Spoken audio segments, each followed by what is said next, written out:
Hello guys, welcome back to my YouTube channel. Guys आज मैं एक न्यू सॉन्ग लेकर आई हूँ जो कि खेसारी लाल यादव जी का है एंड सॉन्ग का नाम है नथुनिया।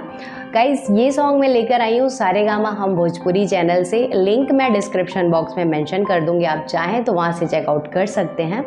एंड गाइज सॉन्ग की बात करें तो सॉन्ग का लिरिक्स, सॉन्ग के जो सिंगर हैं वो हैं Khesari Lal Yadav and Priyanka Singh and lyrics music Krishna Bedardi ji ने एंड कंपोज़र है कन्हैया कुमार यादव को एंड कोरियोग्राफी की है प्रेम बाबू एंड विक्रम पासवान जी ने। सो गाइज वीडियो काफ़ी ज़्यादा इंटरेस्टिंग होने वाली है, सो वीडियो पे लास्ट तक बने रहें। एंड गाइज टाइम नहीं वेस्ट करते हैं, चलते हैं वीडियो की तरफ।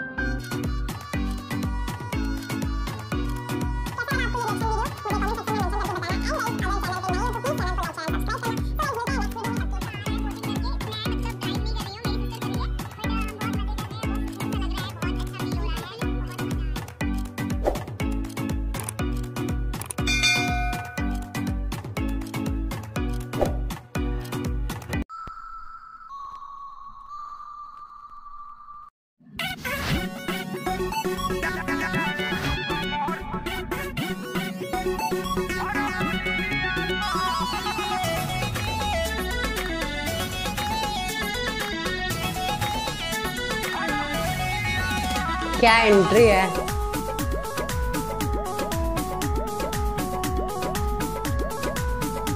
म्यूजिक काफी अच्छा है।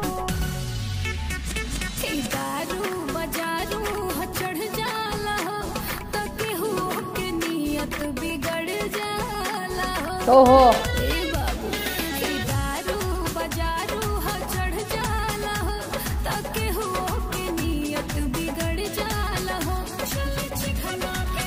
के नियत बिगड़ जाला हो।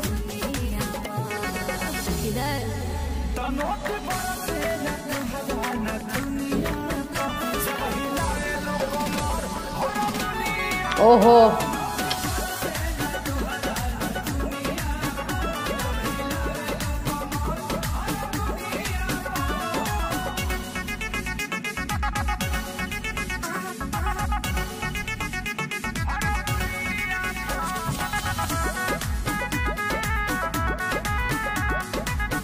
नेक्स्ट लेवल सॉन्ग।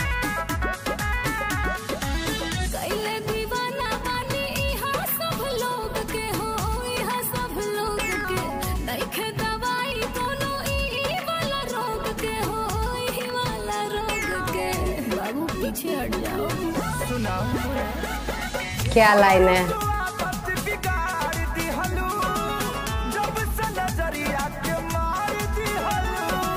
ओहो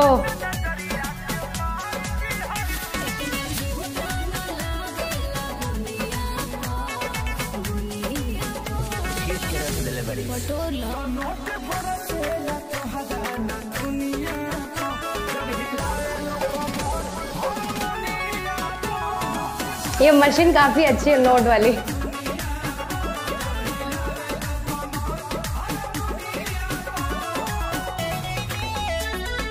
वाओ, नाइस सॉन्ग।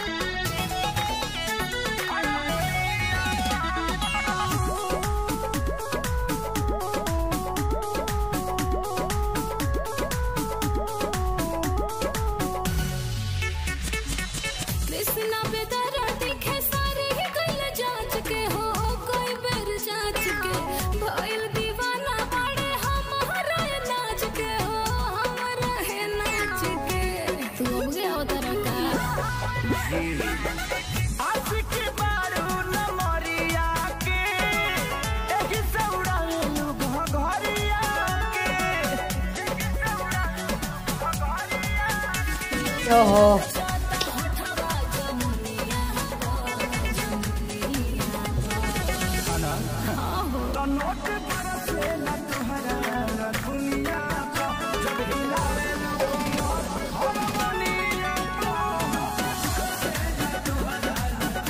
मुनिया पर नोट बरसेला तोहरा नथुनिया पर मिला वेलु कमारी मुनिया पर।